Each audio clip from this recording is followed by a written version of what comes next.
നമസ്കാരം. മാസ്റ്റർ കെയുടെ പുതിയൊരു ക്ലാസ്സിലേക്ക് ഏവർക്കും സ്വാഗതം.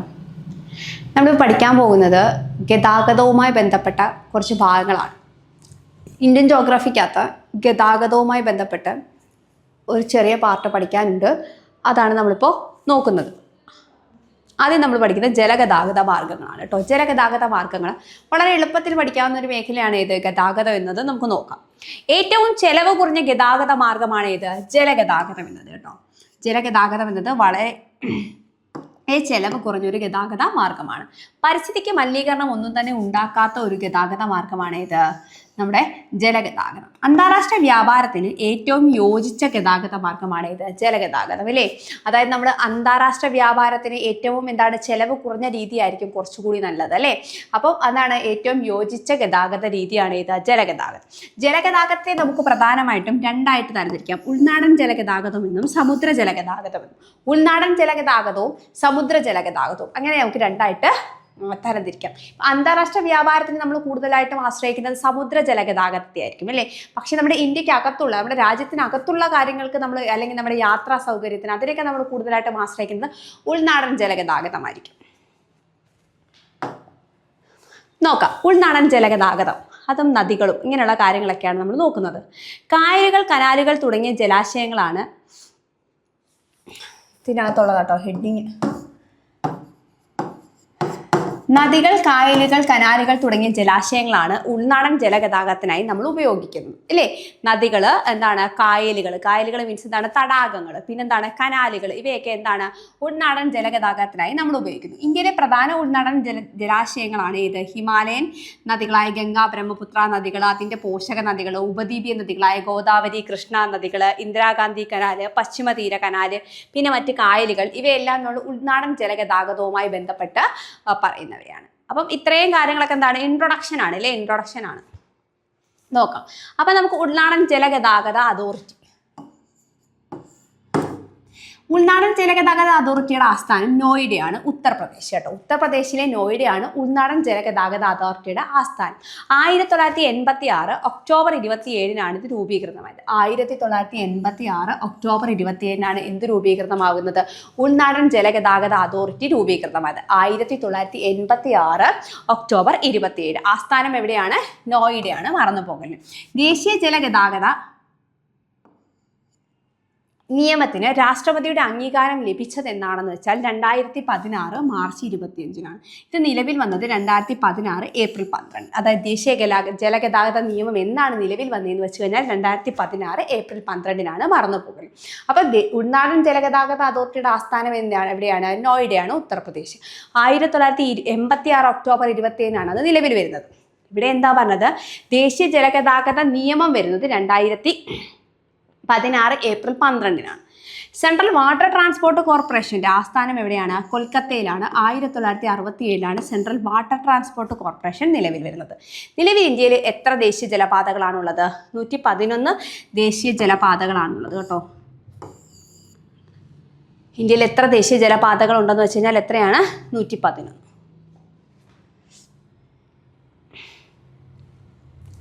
ഇതിനെന്താണ് പ്രധാനപ്പെട്ട ദേശീയ ജലപാതകൾ? നമുക്ക് നോക്കാം. പ്രധാനപ്പെട്ട ദേശീയ ജലപാതകൾ നമുക്കൊന്ന് പഠിക്കാമേ. നോക്കാം.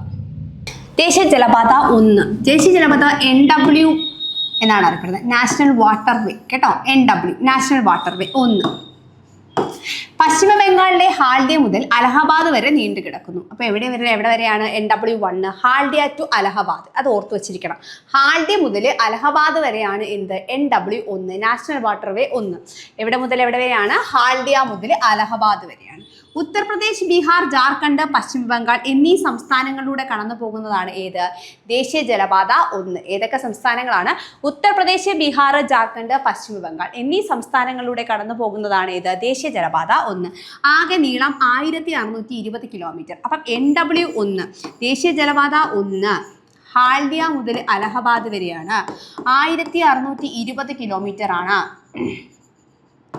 അത്രയും കാര്യങ്ങൾ ഇതിനകത്ത് പ്രധാനമായിട്ടും ഓർത്ത് വെച്ചിരിക്കണം. ദേശീയ ജലപാത 2. ദേശീയ ജലപാത 2 അസമിലെ സാദ്യ മുതൽ ധൂബ്രി വരെയാണ് കേട്ടോ. അസമിലെ സാദ്യ മുതൽ ധൂബ്രി വരെയാണ്. അപ്പൊ എന്താണ് ദേശീയ ജലപാത 2 എന്താണ്? സാദ്യ മുതൽ ധൂബ്രി വരെയാണ് ബന്ധിപ്പിക്കുന്നത്. ആകെ നീളം 891 കിലോമീറ്റർ ആണ്. ആകെ നീളം എത്രയാണ്? 891 കിലോമീറ്റർ ആണ് കേട്ടോ. 891 കിലോമീറ്റർ. ബ്രഹ്മപുത്ര നദിയിലാണ് ഇത് സ്ഥിതി ചെയ്യുന്നത്.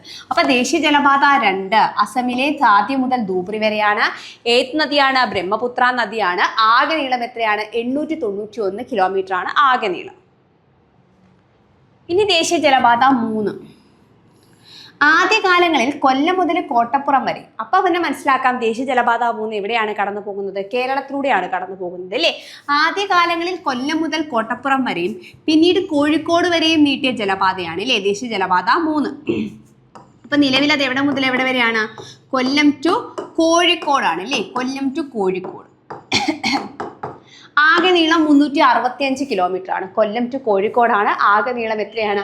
365 കിലോമീറ്റർ ആണ്. കേരളത്തിലെ ഏറ്റവും നീളം കൂടിയതും ഏറ്റവും ആദ്യത്തേതുമായ ദേശീയ ജലപാതയാണ് ഇത് NW3. വെസ്റ്റ് കോസ്റ്റ് കനാൽ എന്നറിയപ്പെടുന്ന ദേശീയ ജലപാതയാണ് ഇത് ദേശീയ ജലപാത 3. വെസ്റ്റ് കോസ്റ്റ് കനാൽ എന്നാണ് എന്തറിയപ്പെടുന്നത്? ദേശീയ ജലപാത 3 അറിയപ്പെടുന്നത്. ഈ ദേശീയ ജലപാത 4 ആന്ധ്രാപ്രദേശിലെ കാക്കനാട് മുതൽ പുതുച്ചേരി വരെ കേട്ടോ. ആന്ധ്രാപ്രദേശിലെ കാക്കനാട് മുതൽ പുതുച്ചേരി വരെ നീണ്ടു കിടക്കുന്നതാണ് ഇത് ദേശീയ ജലപാത 4. ഗോദാവരി, കൃഷ്ണ എന്നീ നദികളിൽ സ്ഥിതി ചെയ്യുന്നതാണ് ഏത്? കാക്കിനഡയാണ് കേട്ടോ. കാക്കിനഡ മുതൽ പുതുച്ചേരി വരെ കേട്ടോ.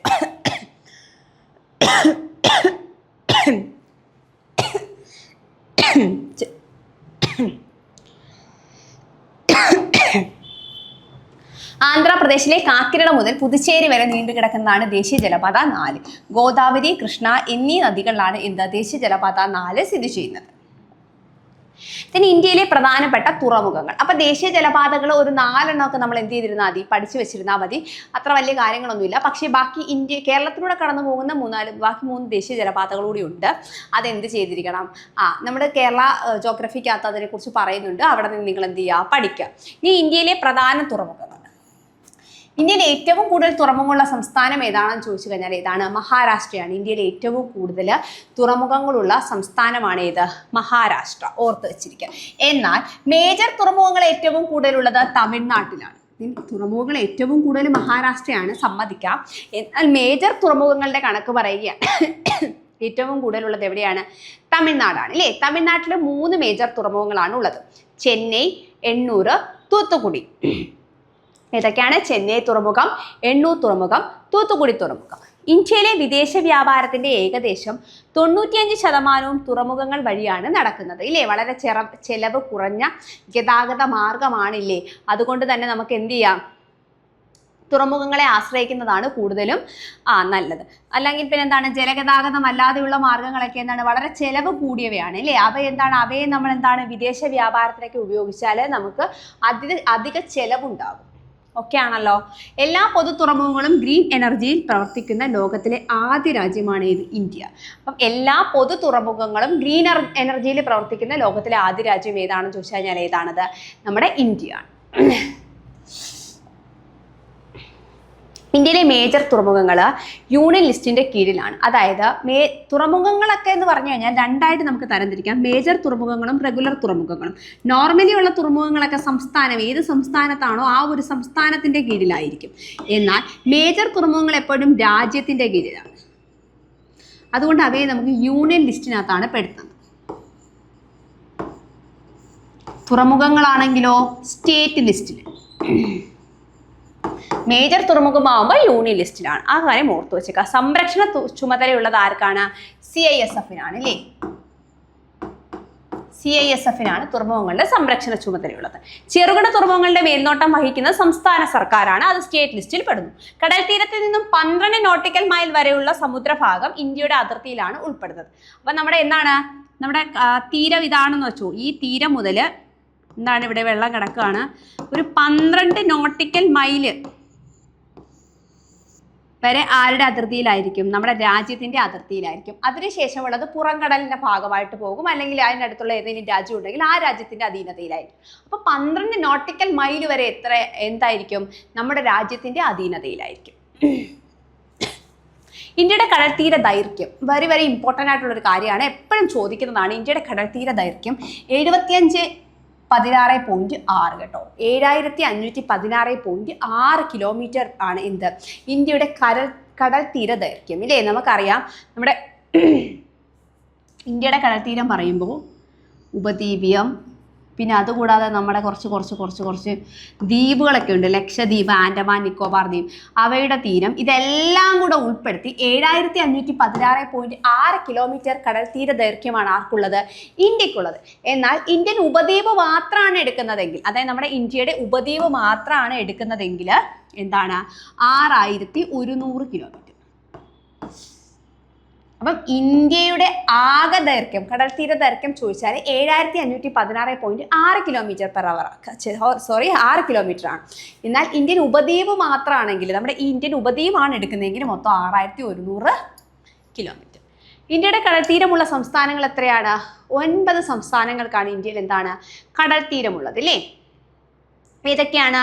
ഗുജറാത്ത്, മഹാരാഷ്ട്ര, അടുത്ത ഏതാണ്? ഗോവ, കർണാടക, കേരള, തമിഴ്നാട്, ആന്ധ്ര, പിന്നെ ഏതാണ്? ഒഡീഷ, ബംഗാൾ.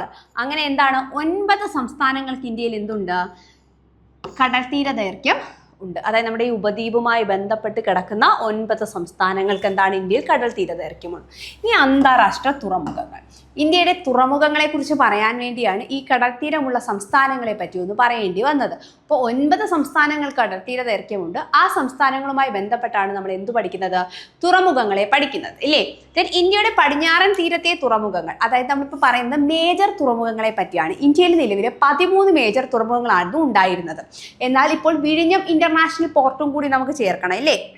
വിഴിഞ്ഞം അന്താരാഷ്ട്ര തുറമുഖമാണല്ലോ, അതും ഒരു മേജർ പോർട്ടായിട്ട് താമസിയാതെ തന്നെ മാറും. ഉദ്ഘാടനമൊക്കെ കഴിഞ്ഞിരിക്കുകയാണ്. അതുകൊണ്ട് 14, 13 എന്നുള്ളത് നിങ്ങളെന്ത് ആൻസർ ഓപ്ഷൻ നോക്കിയിട്ട് കറക്റ്റായിട്ട് എഴുതുകയാണ് കേട്ടോ.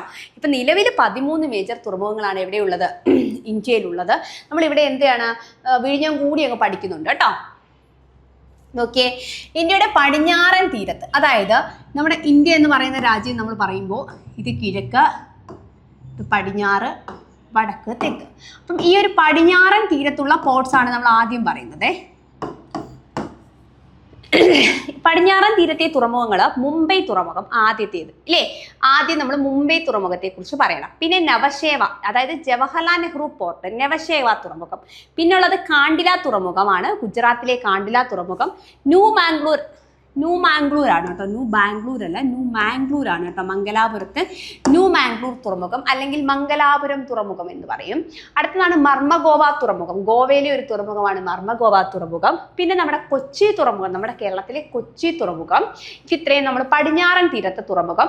അതിനോടൊപ്പം നമ്മൾ പടിഞ്ഞാറൻ തീരത്ത് നമ്മുടെ വിഴിഞ്ഞം തുറമുഖം കൂടി പറയണം. വിഴിഞ്ഞം തുറമുഖം പടിഞ്ഞാറൻ തീരത്തുള്ള ഒരു തുറമുഖമാണ്, ഒരു വലിയ തുറമുഖമാണ് ഇല്ലേ. അതുപോലെ തന്നെ എന്താണ് അന്താരാഷ്ട്ര കപ്പൽപാതയുടെ ഏറ്റവും അടുത്തുള്ള തുറമുഖമാണ് ഏത്? വിഴിഞ്ഞം തുറമുഖം ഇല്ലേ. നമ്മുടെ തിരുവനന്തപുരം ജില്ലയിലെ നെയ്യാറ്റിങ്കര താലൂക്കിൽ സ്ഥിതി ചെയ്യുന്ന വിഴിഞ്ഞം തുറമുഖം. അതും കൂടി നിങ്ങളൊന്ന് പറഞ്ഞിരിക്കണം കേട്ടോ. നെക്സ്റ്റ് വൺ ഈസ് ഇന്ത്യയുടെ കിഴക്കൻ തീരത്തെ തുറമുഖങ്ങൾ. കിഴക്കൻ തീരത്തെ തുറമുഖങ്ങൾ എന്ന് വെച്ച് കഴിഞ്ഞാൽ തൂത്തുക്കുടി, ചെന്നൈ, എണ്ണൂർ, വിശാഖപട്ടണം, പാരദ്വീപ്, ഹാൽഡിയ, പോർട്ട് ബ്ലെയർ. നിങ്ങൾ നോക്കൂ, കിഴക്കൻ തീരമാകുമ്പോൾ ഇവിടെയാണ് അല്ലേ, ഈസ്റ്റേൺ സൈഡ്. ഈ ഒരു ഭാഗത്തെ തുറമുഖങ്ങൾ പറയുമ്പോൾ ആദ്യം നമ്മൾ തമിഴ്നാട്ടിലെ തുറമുഖങ്ങൾ 3 ഇല്ലേ, തൂത്തുക്കുടി, ചെന്നൈ, എണ്ണൂർ, വിശാഖപട്ടണം, പിന്നെ പാരദ്വീപ് ഒഡീഷയിൽ, വിശാഖപട്ടണം ആന്ധ്രയാണ്, പിന്നെ ഹാൽഡിയ മീൻസ് നമ്മുടെ കൊൽക്കത്ത തുറമുഖമാണ് കേട്ടോ. ഹാൽഡിയ തുറമുഖം എന്ന് വെച്ചാൽ കൊൽക്കത്ത തുറമുഖം. പിന്നെ ഏതാണ്? പോർട്ട് ബ്ലെയർ, ആൻഡമാൻ നിക്കോബാറിലെ പോർട്ട് ബ്ലെയർ.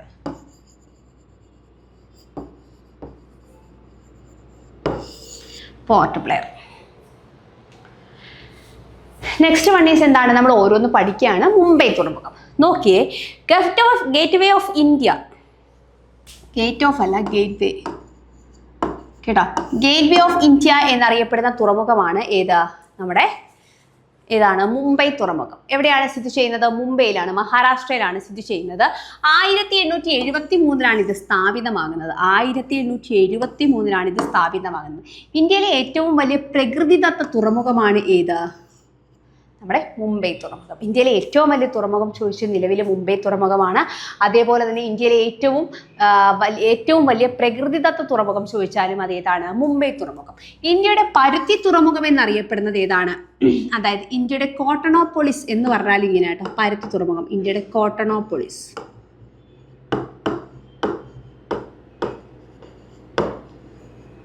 കേട്ടോ, ഇന്ത്യയുടെ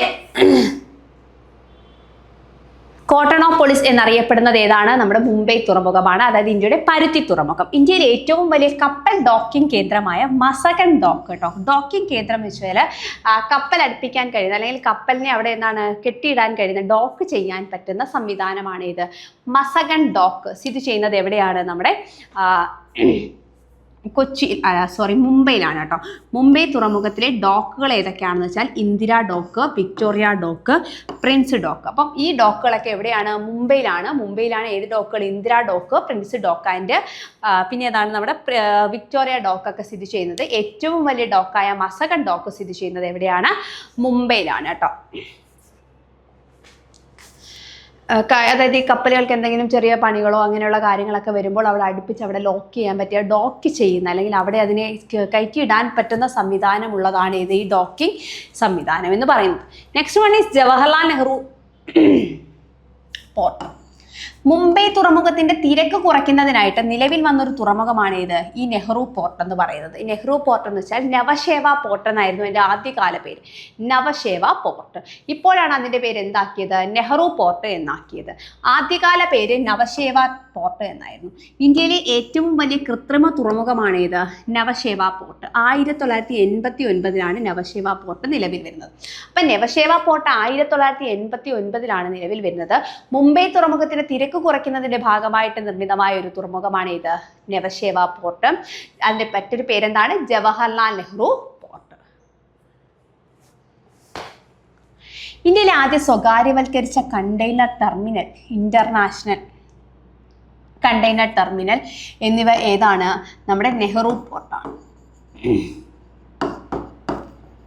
ഇന്ത്യയിലെ ആദ്യത്തെ സ്വകാര്യവൽക്കരിച്ച കണ്ടെയ്നർ ടെർമിനൽ ഏതാണെന്ന് ചോദിച്ചാൽ, ഇന്ത്യയിലെ ആദ്യത്തെ സ്വകാര്യവൽക്കരിച്ച കണ്ടെയ്നർ ടെർമിനൽ ഏതാണെന്ന് ചോദിച്ചാൽ ഏതാണത്? നെഹ്റു പോർട്ടിലാണത്.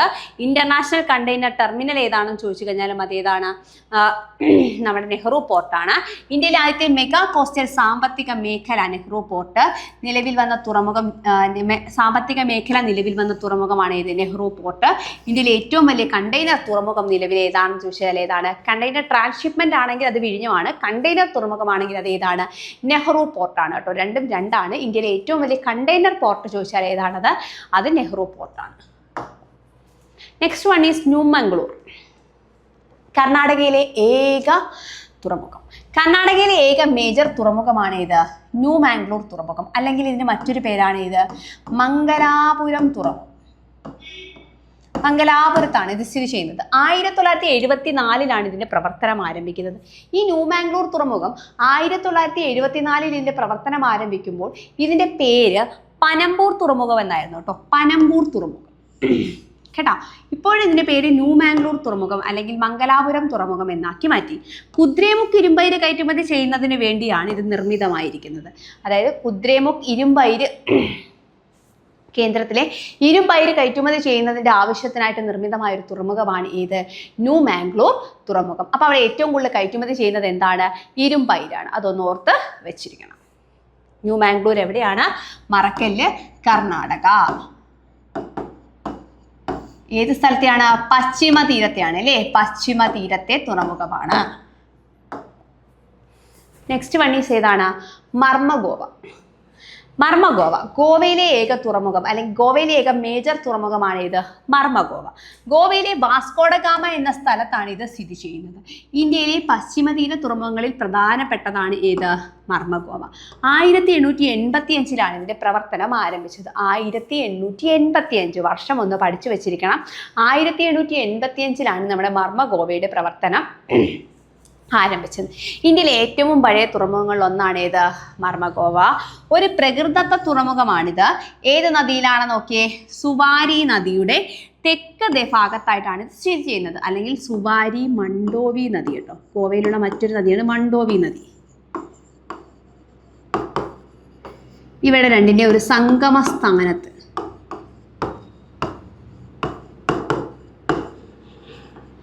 അറബിക്കടലിനോട്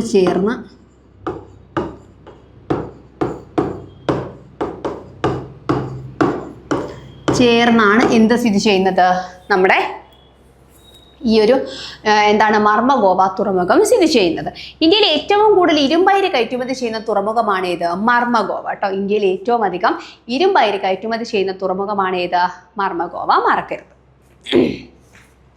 ഇനി അടുത്തയാണ് കാണ്ഡ തുറമുഖം. കാണ്ഡ തുറമുഖം ഗുജറാത്തിലാണ് സ്ഥിതി ചെയ്യുന്നത് അല്ലേ? ഗുജറാത്തിലെ കച്ച് മേഖലയിൽ സ്ഥിതി ചെയ്യുന്ന ഒരു തുറമുഖമാണ് ഇത് കാണ്ടില തുറമുഖം അല്ലേ? ആദ്യത്തെ സ്പെഷ്യൽ എക്കണോമിക് സോൺ ഒക്കെ ഏതാണെന്ന് ചോദിച്ചാൽ ഏതാണ്? കാണ്ടില തുറമുഖമാണ്. അതായത് ഗുജറാത്തിലെ കച്ച് ഉൾക്കടലിന്റെ അടുത്തായി സ്ഥിതി ചെയ്യുന്നു കാണ്ഡ തുറമുഖം. ഇപ്പോൾ ഇതിന്റെ പേര് ദീൻ ദയാൽ ഉപാധ്യായ തുറമുഖം എന്നാണ്. ദീൻ ദയാൽ ഉപാധ്യായ തുറമുഖം. അപ്പോൾ ദീൻ ദയാൽ ഉപാധ്യായ തുറമുഖം എന്നറിയപ്പെടുന്ന തുറമുഖം ഏതാണ്? കാണ്ടില തുറമുഖമാണ്. കാണ്ടില തുറമുഖം എവിടെയാണ്? അത് ഗുജറാത്തിലാണ് അല്ലേ? ഗുജറാത്തിലാണ് ഏത്? കാണ്ടില തുറമുഖം. ആ കാര്യം കൂടി മറന്നു പോകരുത്. സ്വതന്ത്ര ഇന്ത്യയിൽ നിർമ്മിച്ച ആദ്യ തുറമുഖം, അതാണ് ഇതിനകത്ത് ഏറ്റവും ഇമ്പോർട്ടൻറ്റ് കാര്യം ഇല്ലേ? സ്വതന്ത്ര ഇന്ത്യയിൽ നിർമ്മിച്ച ആദ്യ തുറമുഖം, അതായത് നമ്മുടെ ഇന്ത്യ വിഭജനം അല്ലെങ്കിൽ ഇന്ത്യ വിഭജിച്ച് പാകിസ്ഥാൻ മറ്റൊരു രാജ്യമായപ്പോൾ ഇന്ത്യയിലെ ഏറ്റവും പ്രധാനപ്പെട്ട തുറമുഖങ്ങളിൽ ഒന്നായിരുന്നു കറാച്ചി തുറമുഖം. ഈ കറാച്ചി തുറമുഖം പാകിസ്ഥാന്റെ അധീനതയിലായി. അപ്പം ആ പടിഞ്ഞാറ് ഭാഗത്ത്, അതായത് ആ ഒരു ഭാഗത്ത് ഇന്ത്യക്കൊരു തുറമുഖം അത്യാവശ്യമായിരുന്നു. ആ ഒരു സാഹചര്യത്തിൽ നമ്മൾ നിർമ്മിച്ചൊരു തുറമുഖമാണ് ഇത് കാണ്ടില തുറമുഖം എന്നറിയപ്പെടുന്നത് കേട്ടോ. കാണ്ടില ഇന്ത്യ വിഭജനത്തിന്റെ സന്തതി എന്നറിയപ്പെടുന്നു. അതുകൊണ്ട് ഇതിനെ എങ്ങനെയാണ് അറിയപ്പെടുന്നത്? ഇന്ത്യ വിഭജനത്തിന്റെ സന്തതി എന്നാണ് ഏതറിയപ്പെടുന്നത്? കാണ്ടില തുറമുഖം. പ്രീവിയസ് ആണ്, ഇത് ചോദിച്ചിട്ടുള്ള ചോദ്യമാണ് കേട്ടോ.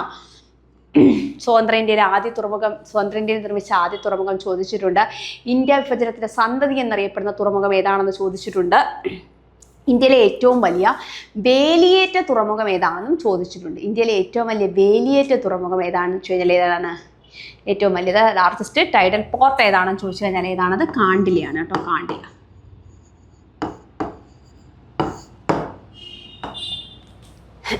സ്വാതന്ത്ര്യശേഷം കറാച്ചി തുറമുഖം പാകിസ്ഥാന്റെ കയ്യിലായപ്പോൾ കറാച്ചി തുറമുഖത്തിന്റെ വിടവ് നികത്താനായിട്ട് നിർമ്മിച്ചൊരു തുറമുഖമാണ് ഏത്? നമ്മുടെ ഈ ഒരു കാണ്ടില തുറമുഖം. 1965 ഇന്ത്യയിലെ ആദ്യ പ്രത്യേക സാമ്പത്തിക മേഖലയായി ഇതിനെ പ്രഖ്യാപിച്ചു. സ്പെഷ്യൽ എക്കണോമിക് സോൺ കേട്ടോ. ഇന്ത്യയിലെ ആദ്യത്തെ പ്രത്യേക സാമ്പത്തിക മേഖലയായിട്ട് 1965 നമ്മൾ കാണ്ഡല തുറമുഖത്തിനെ പ്രഖ്യാപിച്ചു. കാണ്ഡല തുറമുഖത്തിന്റെ അടുത്ത് സ്ഥിതി ചെയ്യുന്ന ലോകത്തിലെ ഏറ്റവും വലിയ കപ്പൽ പൊളിക്കൽ കേന്ദ്രമാണ് ഇത്? അലാങ് കേട്ടോ. ലോകത്തിലെ ഏറ്റവും വലിയ കപ്പൽ പൊളിക്കൽ കേന്ദ്രമാണ് അലാങ് എന്നത്. അത് കാണ്ഡല തുറമുഖത്തിന്റെ അടുത്തായാണ് സ്ഥിതി ചെയ്യുന്നത് കേട്ടോ. കപ്പലുകളുടെ ശ്മശാനം എന്നറിയപ്പെടുന്നത് അലാങ് ആണ് കേട്ടോ. കപ്പലുകളുടെ ശ്മശാനം എന്നറിയപ്പെടുന്നത് അലാങ് ആണ്.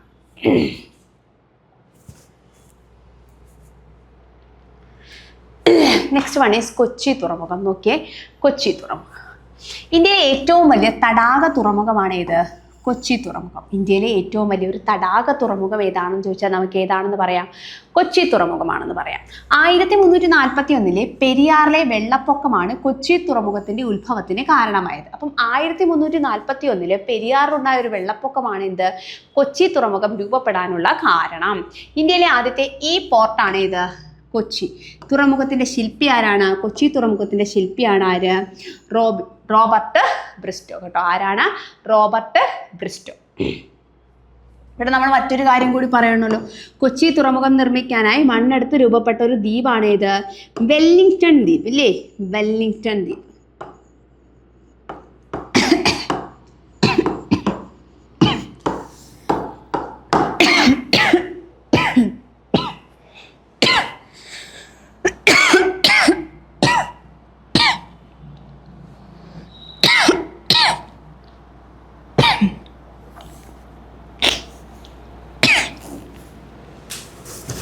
വെല്ലിംഗ്ടൺ ദ്വീപിലെ റോബിൻസൺ ക്രൂസോ എന്നറിയപ്പെടുന്നത് നമ്മുടെ റോബർട്ട് ബ്രിസ്റ്റോയാണ് കേട്ടോ. അതും കൂടി ഒന്ന് പഠിച്ചു വെച്ചേക്കണം. കൊച്ചി തുറമുഖം നിലവിൽ വന്നത് 1928 കേട്ടോ. 1928 കൊച്ചി തുറമുഖം നിലവിൽ വരുന്നത് കേട്ടോ. ഇങ്ങനെ ഒരു തുറമുഖം, ഒരു നല്ലൊരു തുറമുഖമായിട്ടത് സെറ്റായിട്ട് വരുന്നത് 1928. നെക്സ്റ്റ് എന്താണ്? കൊച്ചി തുറമുഖത്തെ മേജർ തുറമുഖമായി പ്രഖ്യാപിച്ചതാ 1936. അപ്പോൾ 28 ഇത് രൂപീകൃതമായെങ്കിലും ഇതിനെ മേജർ തുറമുഖമായി പ്രഖ്യാപിച്ചത് എന്നാണ്? 1936 കേട്ടോ. പിന്നെയും ഒരു 8-10 വർഷം കഴിഞ്ഞു അല്ലേ? 1936 എന്ത് നമ്മൾ ഇതിനെ ഒരു 8 വർഷങ്ങൾക്ക് ഇപ്പുറമാണ് കൊച്ചി തുറമുഖത്തെ മേജർ തുറമുഖമായി പ്രഖ്യാപിച്ചത്. ഇനി കൊച്ചിൻ പോർട്ട് ട്രസ്റ്റ് നിലവിൽ വന്നത് എന്നാണ്? 1964 കൊച്ചി പോർട്ട് ട്രസ്റ്റ് നിലവിൽ വരുന്നത് 64. ഇനി കൊച്ചിൻ ഷിപ്പ്യാർഡാണ് വരുന്നതെങ്കിൽ അത് 72 കേട്ടോ. കൊച്ചിൻ ഷിപ്പ്യാർഡ് 72. ഇന്ത്യയിൽ ആദ്യമായി കണ്ടെയ്നർ കപ്പൽ എത്തിയ സ്ഥലം ഏതാണെന്ന് ചോദിച്ചാൽ ഈ കൊച്ചിയാണ് കേട്ടോ. ഇന്ത്യയിൽ ആദ്യമായിട്ട് ഒരു കണ്ടെയ്നർ കപ്പൽ എത്തിയത് എവിടെയാണെന്ന് വെച്ചാൽ നമ്മുടെ കൊച്ചിയിലാണ്. അതിൻ്റെ പേര് പ്രസിഡന്റ് ടൈലർ എന്നാണ് കേട്ടോ. President Taylor.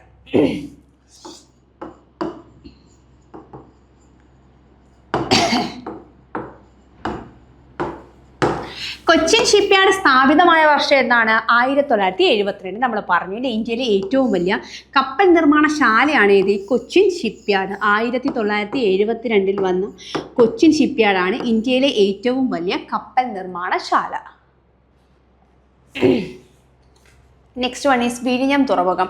നമ്മുടെ റീസെൻ്റ് ആയിട്ടുള്ള വളരെയധികം പ്രാധാന്യം അർഹിക്കുന്ന ഒന്നാണ് ഇത് വിഴിഞ്ഞം തുറമുഖം. 2025 മെയ് 2 വിഴിഞ്ഞം തുറമുഖം ഉദ്ഘാടനം ചെയ്തു നരേന്ദ്രമോദി. നമ്മുടെ നിലവിലെ പ്രധാനമന്ത്രിയായ നരേന്ദ്രമോദിയാണ് ഇത് ഉദ്ഘാടനം ചെയ്തത്.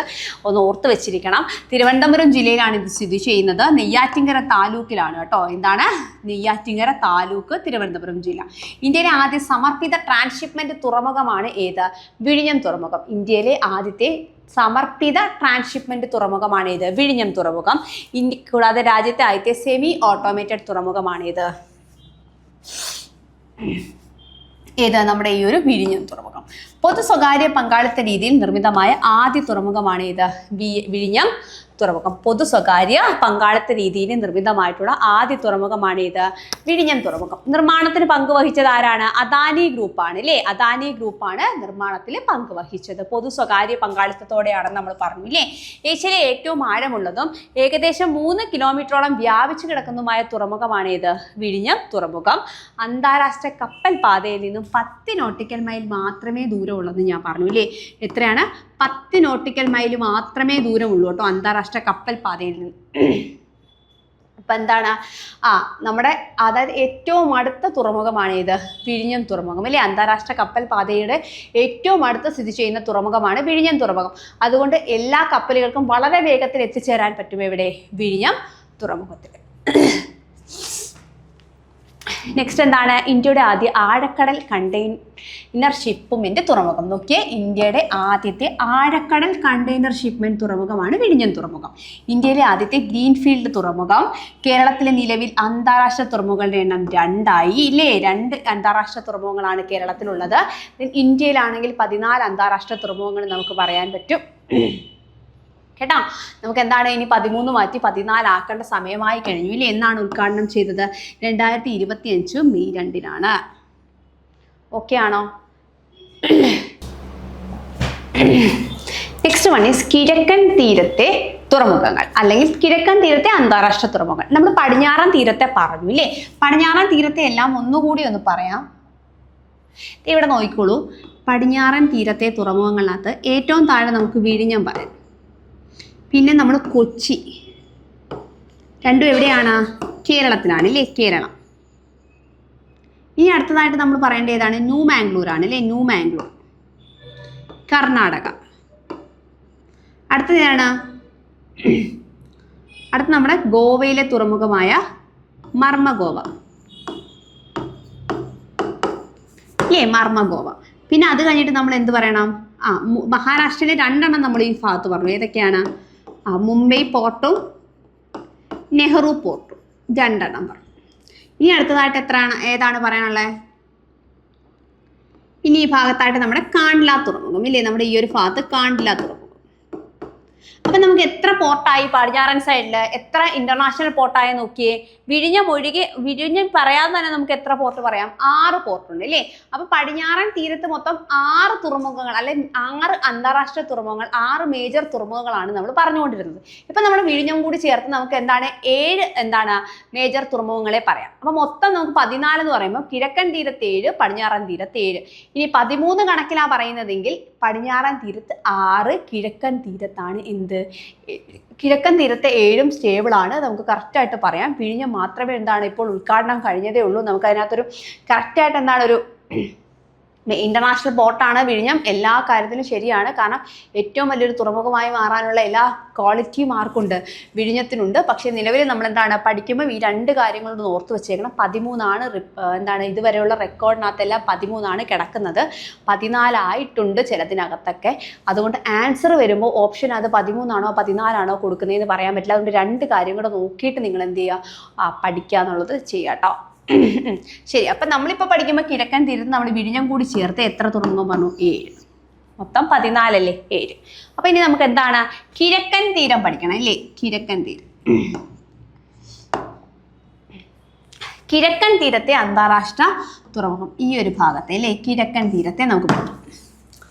തൂത്തുക്കുടി തുറമുഖം ഇന്ത്യയുടെ മുത്ത് എന്നറിയപ്പെടുന്നു. നോക്കിയേ, അപ്പൊ കിഴക്കൻ തീരത്തെ അന്താരാഷ്ട്ര തുറമുഖത്തിനകത്ത് നമ്മൾ ആദ്യം പഠിക്കുന്നത് തൂത്തുക്കുടി തുറമുഖമാണ് കേട്ടോ. തൂത്തുക്കുടി തുറമുഖം. അപ്പൊ തൂത്തുക്കുടി തുറമുഖം ഇന്ത്യയുടെ മുത്ത് എന്നറിയപ്പെടുന്ന തുറമുഖമാണ്. ഇന്ത്യയുടെ മുത്ത് എന്നറിയപ്പെടുന്ന അന്താരാഷ്ട്ര തുറമുഖമാണ് ഇത് തൂത്തുക്കുടി തുറമുഖം. മറക്കരുത്. പുതിയ പേരെന്താണ്? വി.ഒ. ചിദംബരനാർ തുറമുഖം എന്നാണ് കേട്ടോ. വി.ഒ. ചിദംബരനാർ തുറമുഖം അങ്ങനെ പഠിച്ചാലും മതി.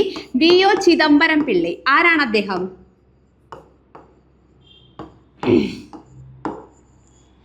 കപ്പലോട്ടിയ തമിഴൻ എന്നറിയപ്പെടും ഇല്ലേ? ആരാണ്? കപ്പലോട്ടിയ തമിഴൻ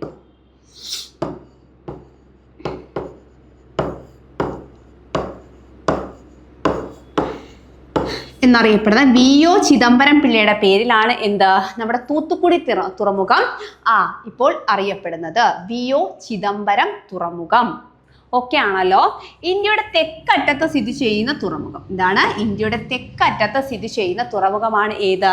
നമ്മുടെ ഈ ഒരു തൂത്തുക്കുടി തുറമുഖം. ഏറ്റവും തെക്കറ്റത്തായിട്ട് സ്ഥിതി ചെയ്യുന്ന തുറമുഖമാണ് ഏത്? തൂത്തുക്കുടി തുറമുഖം എന്നുള്ളത്. ഓക്കെ ആണോ? അപ്പം നമ്മുടെ വിഴിഞ്ഞം തുറമുഖം കഴിഞ്ഞിട്ട് പിന്നെയും താഴോട്ടൊരു തുറമുഖമുണ്ട്. അതാണ് നമ്മുടെ തമിഴ്നാട്ടിൽ സ്ഥിതി ചെയ്യുന്ന തൂത്തുക്കുടി തുറമുഖം. മറന്നു പോകൽ. മേജർ തുറമുഖമായി കേന്ദ്ര സർക്കാർ പ്രഖ്യാപിച്ചത് 1974 പ്രധാനമായും കയറ്റുമതി ചെയ്യുന്നത് ഉപ്പാണ്. നിങ്ങൾ നോക്കിയേ, തൂത്തുക്കുടി തുറമുഖവുമായി ബന്ധപ്പെട്ട് നമ്മൾ കുറച്ച് പോയിന്റ് പഠിച്ചാൽ മതി. എവിടെ സ്ഥിതി ചെയ്യുന്നു? തമിഴ്നാട്ടിൽ. ഏറ്റവും തെക്കായിട്ടാണ് സ്ഥിതി ചെയ്യുന്നത്. കിഴക്കൻ തീരത്തെ തുറമുഖമാണ്. ഇന്ത്യയുടെ മുത്ത് എന്നറിയപ്പെടുന്നു. ഏറ്റവും അധികം കയറ്റുമതി ചെയ്യുന്നത് ഉപ്പാണ്. മേജർ തുറമുഖമായത് 1974. പുതിയ പേര് വി.ഒ. ചിദംബരനാർ തുറമുഖം. ഇത്രയും കാര്യമേ എവിടെയുള്ളൂ? തൂത്തുക്കുടി തുറമുഖവുമായി ബന്ധപ്പെട്ട് നമ്മൾ പഠിക്കേണ്ടതായിട്ടുള്ളൂ.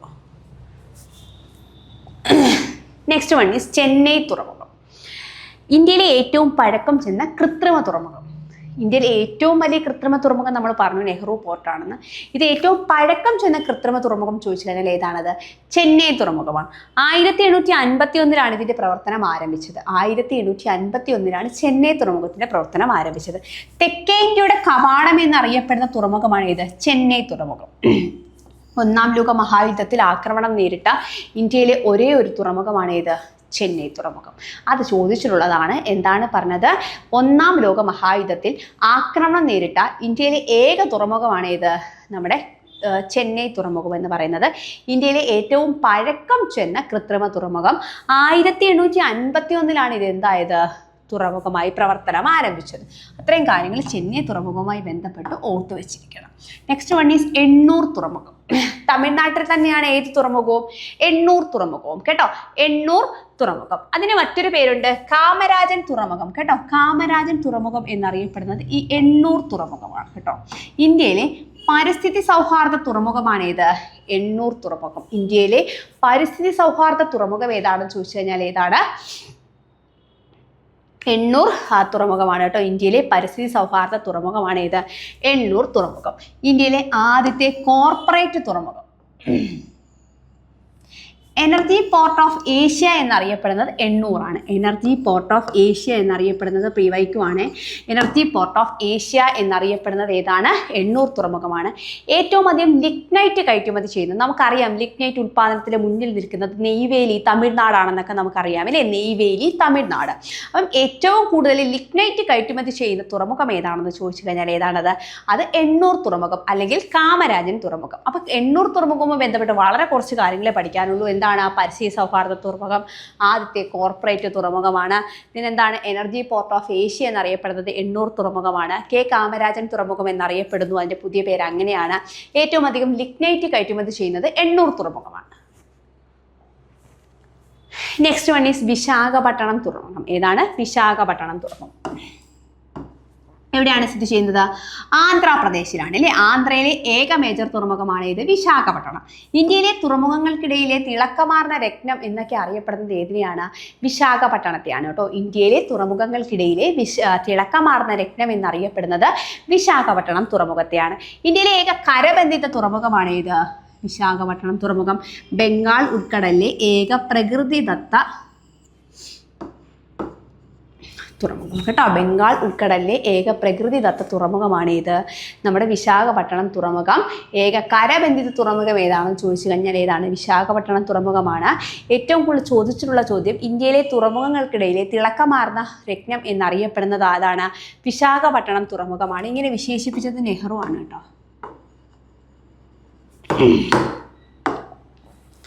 ഓക്കെ, ഡോൾഫിൻ നോസ്, റോസ്മല എന്നീ മലകളാൽ സംരക്ഷിതമായിരിക്കുന്ന തുറമുഖമാണ് ഇത്, വിശാഖപട്ടണം തുറമുഖം. ഇന്ത്യയുടെ ആദ്യ തദ്ദേശീയ ആണവ അന്തർവാഹിനിയായ INS അരിഹന്ത് കേട്ടോ. INS അരിഹന്ത് നിർമ്മിച്ചത് വിശാഖപട്ടണത്തെ കപ്പൽ നിർമ്മാണശാലയിലാണ് കേട്ടോ. INS അരിഹന്ത് നിർമ്മിച്ചത് എവിടെയാണ്? വിശാഖപട്ടണത്തെ കപ്പൽ നിർമ്മാണശാലയിലാണ്. അപ്പോൾ ഡോൾഫിൻ നോസും റോസ് ഹില്ലിനാൽ സംരക്ഷണപ്പെട്ടിരിക്കുന്ന അല്ലെങ്കിൽ അതിനിടയിലായിട്ട് കാണപ്പെടുന്ന തുറമുഖമാണ് ഇത്, വിശാഖപട്ടണം തുറമുഖം. നമ്മൾ പറഞ്ഞു ഏക കരബന്ധിത തുറമുഖമാണെന്നില്ലേ. കരബന്ധിത തുറമുഖമാണ് ഇത്, Visakhapatnam. Next one is Paradip തുറമുഖം. ഒഡീഷയിലാണ് സ്ഥിതി ചെയ്യുന്നത് കേട്ടോ. ഒഡീഷയിലാണ് എന്ത് സ്ഥിതി ചെയ്യുന്നത്? പാരദീപ് തുറമുഖം സ്ഥിതി ചെയ്യുന്നത്. സ്വതന്ത്ര ഇന്ത്യയിലെ ആദ്യ പൂർവ്വതീര തുറമുഖമാണ് കേട്ടോ. സ്വതന്ത്ര ഇന്ത്യയിലായിട്ട് ആദ്യത്തെ തുറമുഖം നമ്മൾ പറഞ്ഞു കാണ്ടിലെയാണ്. ഇത് പൂർവ്വതീര തുറമുഖം, അതായത് കിഴക്കൻ തുറമുഖം. സ്വതന്ത്ര ഇന്ത്യയിലെ കിഴക്കൻ തീരത്ത് വന്ന ആദ്യത്തെ തുറമുഖമാണ് ഇത്, പാരദീപ് തുറമുഖം. ഒഡീഷയാണ്. ജപ്പാനിലേക്ക് ഇരുമ്പ് കയറ്റുമതി ചെയ്യുന്നത് ഇവിടെ നിന്നാണ്. ജപ്പാനിലേക്ക് ഇരുമ്പ് കയറ്റുമതി ഒരു തവണ പ്രീവിയസ് ആയിട്ട് നമ്മുടെ PSC ചോദിച്ച ചോദ്യമാണ്. ജപ്പാനിലേക്ക് ഇരുമ്പ് കയറ്റുമതി ചെയ്യുന്ന ഇന്ത്യയിലെ തുറമുഖം ഏതാണെന്ന്, അത് ഏത് തുറമുഖമാണെന്ന് വെച്ചാൽ ഏതാണത്? നമ്മുടെ പാരദീപ് തുറമുഖമാണ് കേട്ടോ. പാരദീപ് തുറമുഖം, ഒഡീഷ. സ്വാതന്ത്ര്യത്തിന് ശേഷം മേജർ തുറമുഖമായി കമ്മീഷൻ ചെയ്ത ആദ്യ കിഴക്കൻ തീരത്തെ തുറമുഖമാണ്.